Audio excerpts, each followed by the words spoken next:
Damon Fordham, author, historian, and adjunct professor of history at Charleston Southern University here in Charleston, South Carolina. Now, I just played for you the theme from a movie called The Green Pastures that was made by Warner Brothers Studio in 1936. And basically, The Green Pastures was something like this. You see, when I was 14 years old, about 1979 or so, there was a movie shown on television late one night, The Green Pastures, and I fell asleep and didn't see it. Next day when I went to school, however, a lot of my friends were talking, hey, did you see that movie that had the black God and a black Noah and a black Moses and black Adam and Eve and everything? They were just fascinated by this. And I said, oh, this sounds interesting. I'd like to see it one day. Well, back then, you didn't have, a lot of people didn't have VCRs or anything of that sort, so I didn't see it until about 10 or so years later. But when I did, I was very intrigued. You see, The Green Pastures is essentially the movie version of it. It goes like this. It shows a black Sunday school teacher in the rural South, Louisiana, named Mr. Deshay. And it showed Mr. Deshay gathering a group of the local Sunday school children and telling them the stories about God and Adam and Eve and Noah and Moses and so forth. But the thing is that since these are little black rural children, it would seem natural that these children would imagine God and the biblical characters in relation to what they saw around them and what they knew. So you had God wearing a stovepipe hat and a cutaway coat, and the people, when they were sinning, doing things like drinking liquor and using razors, and they were having fish fries in heaven and that type of thing. They were adapting it to basically what the people knew. So this is why the biblical characters in the film are all black. So, anyway, the story of The Green Pastures did pretty well in 1936, and by 1938 it made over $3 million. However, it was banned in several countries on the grounds that they thought it was sacrilegious and blasphemous. And they were and are those who think that The Green Pastures is basically a mockery of black religion. Well, so how did this story begin anyway? Who came up with this idea? Here's the story. The movie The Green Pastures came out of the Broadway play in 1930 that was produced by a guy named Mark Connolly. Now, Mark Connolly, in turn, got the story of the foundation of The Green Pastures from this guy, a white writer named Roark Bradford. Roark Bradford was born in Lauderdale County, Tennessee in 1896, and he died in New Orleans in 1948. Now, Roark Bradford, however, didn't completely make up the whole thing, I should add, altogether by himself. You see, here's what happened. When Roark Bradford was a young man, he knew a guy by the name of John Wesley Henning, the Reverend John Wesley Henning, and who was also known as Preacher Wes. Now, earlier I told you that he was from Lauderdale County, Tennessee. Well, it turns out that according to the introduction to this story in the Reader's Digest magazine of July of 1940, Roark Bradford told about where he got the whole idea from all this. And in the introduction it says as follows. Roark Bradford's vivid short stories and books about Southern Negroes derived from his personal experiences and friendships. It was Reverend John Wesley Henning's easy familiarity with the Lord and his rough and tumble interpretations of the New Testament that formed the basis for the Old Man Adam and His Children stories, which achieved phenomenal success on stage and screen as The Green Pastures. Well, basically, the Reverend John Wesley Henning was the pastor of a church called the True Vine of Jonah's Gourd in Knob Creek in Lauderdale County, Tennessee in the early 1900s.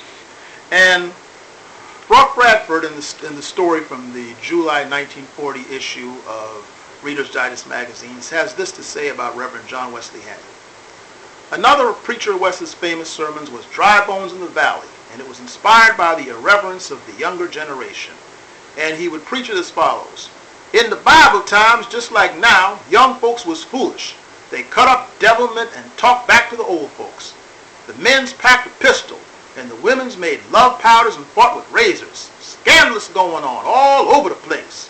It was ugly, and God don't like ugly.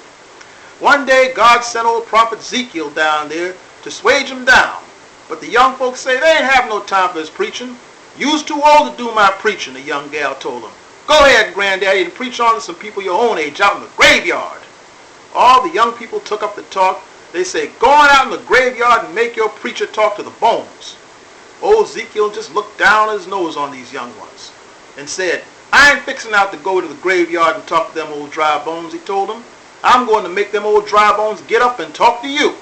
And he called on the bones, the dry bones. Dry bones, get together. Toe bone, foot bone, get together. Foot bone, ankle bone, get together. Ankle bone, leg bone, get together.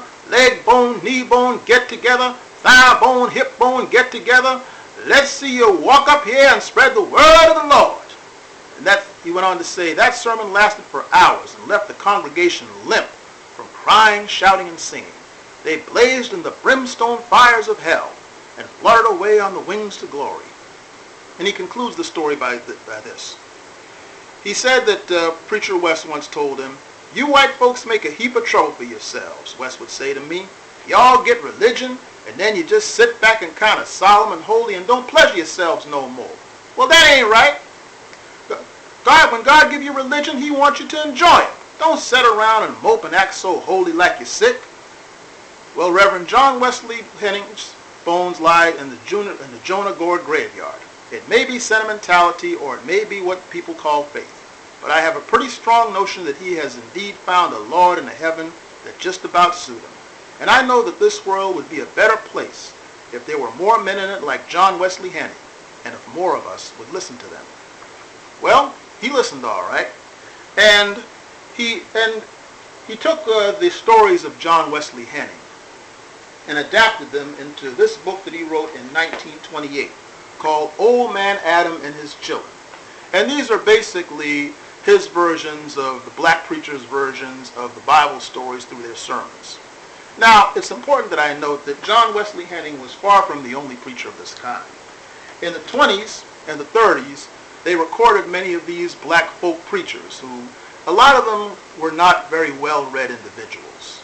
But they heard the Bible stories and recited them to the point to where they could make their congregations relate to them in ways that they could understand, you see.